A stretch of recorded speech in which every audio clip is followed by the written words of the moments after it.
गल सुनो साडे नौजवान ने साडे कोल आ गुरु गोबिंद सिंह दा बख्शी होई आह तलवार आ श्री साहब आ उन्हां कोल गन्ना ने गोलियां ने 12 बोर होर 315 बोर दे खोल मिले आ होर खोल मिल रहे आ ਉਹ ਸਾਡੇ ਨੌਜਵਾਨਾਂ ਦੇ ਸਿੱਧੀਆਂ ਗੋਲੀਆਂ ਮਾਰਦੇ ਆ ਸਾਡੇ ਹੱਥ 'ਚ ਹੋਰ ਕੋਈ ਸਾਡੇ ਬੰਦੂਕ ਨਹੀਂ ਹੈਗੀ ਸਾਡੇ ਹੱਥ 'ਚ ਕੋਈ ਕਿਹੜਾ ਬੰਬ ਚੱਕੀ ਫਿਰਦਾ ਸਾਡਾ ਨੌਜਵਾਨ ਦਿਖਾ ਦੋ ਰੇ जब भी किसानों की बात होती है स्वामीनाथन आयोग की याद आ जाती है। जी हाँ, एक बार फिर से स्वामीनाथन आयोग की चर्चा जोरों पर है। पंजाब, हरियाणा और कुछ राज्यों के किसान आंदोलन की राह पर हैं। वो दिल्ली पहुंच रहे हैं। हालांकि केंद्र सरकार और कुछ राज्य सरकारें पूरी तरह से मुस्तैद है कि किसान दिल्ली नहीं पहुंच पाए। नमस्कार, आप देख रहे हैं एयर न्यूज़। तो लीजिए शुरू करते हैं आज का विशेष कार्यक्रम, जिसमें हम बात करने वाले हैं किसानों की। किसान आंदोलनरत हैं। किसानों की कई मांगे हैं, उनमें से प्रमुख मांग है C250 फॉर्मूला। अब ये क्या है हम आपको विस्तार से बताएंगे। यानी कि MSP मिनिमम सपोर्ट प्राइस तय करना। आपको पता है कि ये क्या होता है, इस फॉर्मूले को कैसे लागू किया जाता है? यदि नहीं तो लीजिए हम बताते हैं। तो हम बात कर रहे हैं यहाँ सरकार जो मुख्य फसलों के लिए न्यूनतम समर्थन मूल्य यानी MSP तय करती है, उसकी सिफारिश कृषि लागत एवं मूल्य आयोग CACP करता है। इसमें A2 plus FL C2 formula है। A2 में किसी खास फसल में लगी किसान की लागत शामिल होती है, मतलब कि बीज, खाद, कीटनाशक, जन मजदूरों की मजदूरी, ज़मीन का किराया और मशीनरी और फ्यूल की लागत शामिल होती है। A2 प्लस FL में A2 वाली सभी चीज़ों के साथ वो शामिल तो होती ही है, खेत में परिवार के सदस्यों द्वारा मुफ्त में किए गए कामों का मूल्य भी शामिल होता है। अब बात करते हैं C2 में A2 प्लस FL के साथ ही खुद की ज़मीन तो होती है ही, उसका किराया और फिक्स कैपिटल पर देय ब्याज आदि भी शामिल होता है। अभी जो MSP तय करने की प्रणाली है उससे किसान खुश नहीं हैं। उनका कहना है कि इससे उनकी लागत भी नहीं निकल पाती है। इसीलिए किसानों की माली हालत सुधारने के लिए 18 नवंबर 2004 को केंद्र सरकार ने एक आयोग का गठन किया था। यही आगे चलकर स्वामीनाथन आयोग के नाम से लोकप्रिय हुआ। तो अब ये तो आपको समझ में आ गया होगा कि आखिर क्या है स्वामीनाथन आयोग। इस आयोग ने 2 साल में सरकार को 5 रिपोर्टें सौंपी थी। उन रिपोर्टों में 201 सिफारिशें शामिल थी। इन सिफारिशों में सबसे चर्चित सिफारिश MSP यानी कि न्यूनतम समर्थन मूल्य थी। इसमें किसानों को फसल का न्यूनतम समर्थन मूल्य यानी कि C2+50 फॉर्मूला तय करने को कहा गया था। मतलब कि C2 की लागत तो मिले ही, साथ ही साथ उस पर 50% अतिरिक्त राशि मिले जो खेती का मुनाफा कहलाए। तो इस फॉर्मूले को लेकर किसान क्या चाहते हैं, आइए आपको विस्तार से बताते हैं कि किसानों की आखिर मांगे हैं क्या। किसान चाहते हैं कि MSP तय करने के लिए स्वामीनाथन आयोग का फॉर्मूला अमल में लाया जाए। दरअसल किसान इसलिए भी उग्र हैं क्योंकि MSP तय करने में स्वामीनाथन आयोग की सिफारिश मानना वर्तमान सरकार को चुनावी वादा रहा है।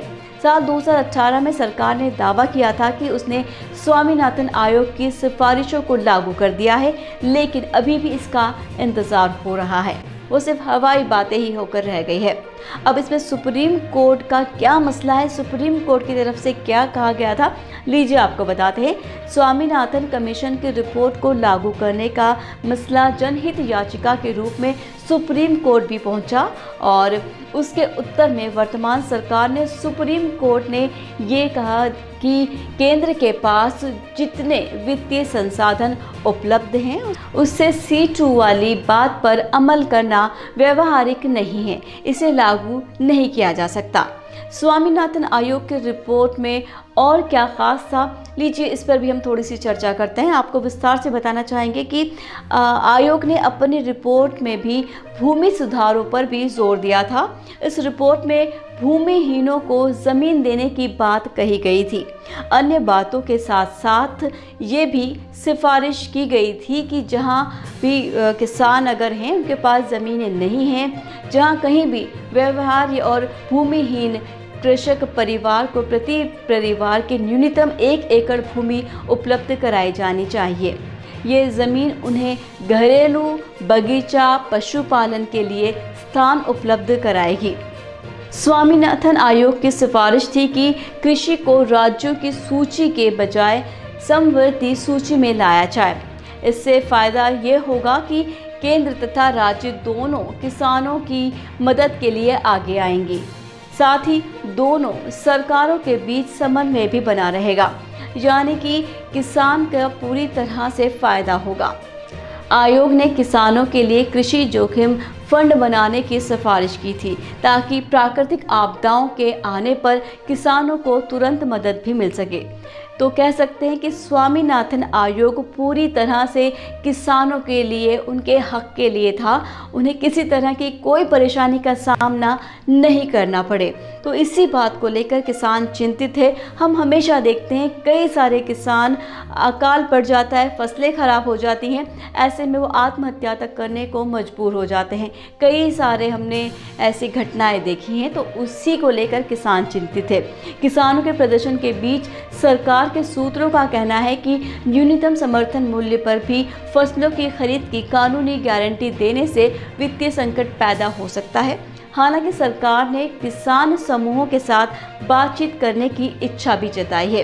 अधिकारियों का कहना है कि गारंटी देने वाला कोई कानून बनाना संभव नहीं है, यानी कि सरकार यहां पर किसानों की मदद नहीं करती नजर आ रही है। उन्होंने बताया कि वित्त वर्ष 2020 में देश कृषि उत्पादकों का मूल्य 4 लाख करोड़ रुपए आंका गया था, जबकि एमएसपी व्यवस्था के तहत आने वाले 24 फसलों का बाजार मूल्य 10 लाख करोड़ रुपए आंका गया था।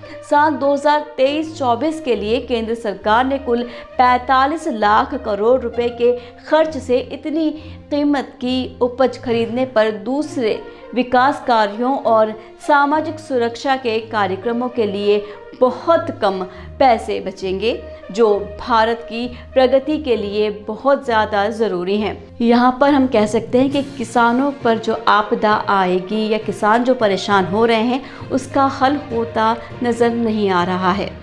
अगले वित्त वर्ष के लिए सरकार ने पूंजीगत कर्ज के लिए करीब 11,11,111 करोड़ रुपए आवंटित किए हैं, जो मुख्य रूप से सड़क और रेलवे बनाने के लिए हैं।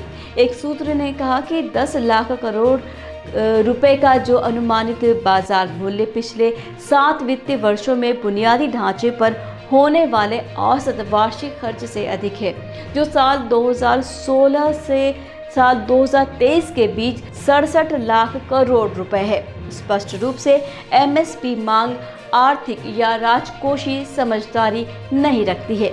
हालांकि सरकारी सूत्रों ने कहा है कि यह तर्क कृषि समूहों के साथ चर्चा बंद करने के लिए प्रेरित नहीं करता है। उन्होंने जोर देकर कहा कि कृषि समूहों को इस मुद्दे पर चर्चा करने वाली केंद्रीय समिति में प्रतिनिधि नहीं भेजने के अपने पिछले रुख के विपरीत बातचीत में भाग लेने की जरूरत है। कृषि मंत्री अर्जुन मुंडा ने पूर्व कृषि सचिव संजय अग्रवाल की अध्यक्षता वाली समिति की चर्चाओं में किसान प्रतिनिधियों की गैर मौजूदगी पर प्रकाश डाला और चर्चाओं के दौरान किसानों को एमएसपी प्रणाली को विचार करने वाले पैनल या एक नई समिति में शामिल होने के लिए आमंत्रित किया गया है। तो अब ये देखने वाली बात होगी कि क्या किसानों की जो मांगें हैं वो पूरी होती है या नहीं, या फिर हमारे देश का जो किसान है वो ऐसे ही परेशान होता रहेगा। तो ये थी हमारी आज की खास पेशकश। फिर मिलेंगे आपसे अगले वीडियो में। दीजिए विदा। नमस्कार।